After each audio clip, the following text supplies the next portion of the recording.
those attacks on Russia. Our foreign affairs commentator, Douglas Herbert, Hi, Nadia. is with me. Doug, look, how can Zelensky justify this? He said, look, these are entirely justified. Those were his words, these major attacks on Russia. How can he say that when civilian areas came under attack as well as infrastructure?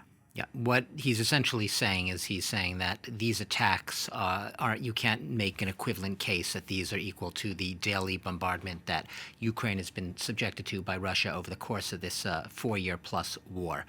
What he's saying is that this attack is something he had clearly signaled. He said it was going to come as a retaliation for the massive barrage last week that hit Kiev, in which 24 people were killed. And he's basically said he himself, Zelensky, has said, we are clearly telling them being Putin and his leadership, that the Russian state must end its war. Ukraine couldn't spell it out more clearly. The Ukraine Defense Ministry spelled it out in equally stark and clear terms, saying the war is returning to where it came from.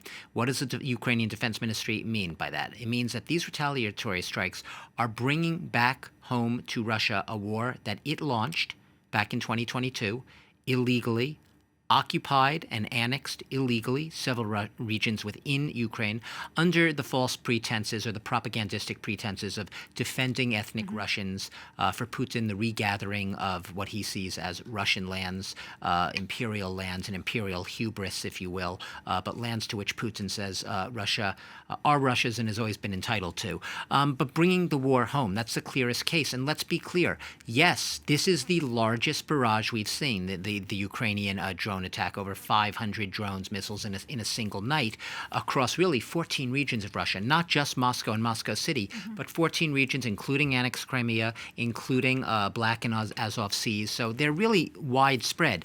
But time and again, Zelensky has tried to show the pattern has been targeting more and more frequently and more precisely, perhaps, and deeper into Russia, the facilities and the sites that, as the Ukrainian state sees it, from the defense ministry to the military security agency, are used to build the weaponry and literally fuel the cash machine that allows Putin to continue to wage this war. So the targets have been military equipment, such as aircraft, such as helicopters, such as semiconductor plants in some cases, and also, most specifically, oil refineries, which are literally the gravy the gravy train, the generating the money for Putin to continue this war.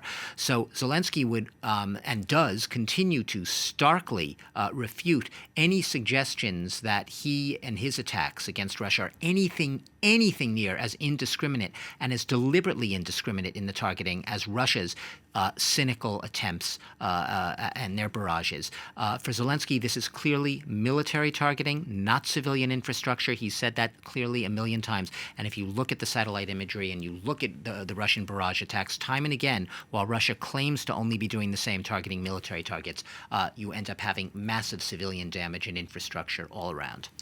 Okay, so that's what's happening in the kind of drone war, Doug. We also have, of course, what's happening on the battlefield itself. Yeah. And sort of irrespective of the lines coming out from the Kremlin, there are actually Russian experts who monitor this kind of thing who are rather skeptical that its troops are making gains. Yeah, and not just any old Russian experts. Putin's generals, including his chief of staff, the Army General Gerasimov, continues, in the words of the Institute for the Study of War, to present Putin with false claims about the status of this war right now, claims about what Russian forces have actually captured on the battlefield, the latest claim being that they've actually taken the town of Kupiansk, advancing from the west, a claim that Russia's own pro-Putin military bloggers, pro-Putin, pro-Kremlin, basically say are outrageous, just not true. They haven't seized these towns. So Putin has a false image of this war, perhaps, but that is also fueling false operational planning for the war. So you have a lot of delusion in people's heads, not alongside the outright propaganda that Russia is giving to its own public. All right, thank you so much. Douglas Herbert for us there. Now, Russia is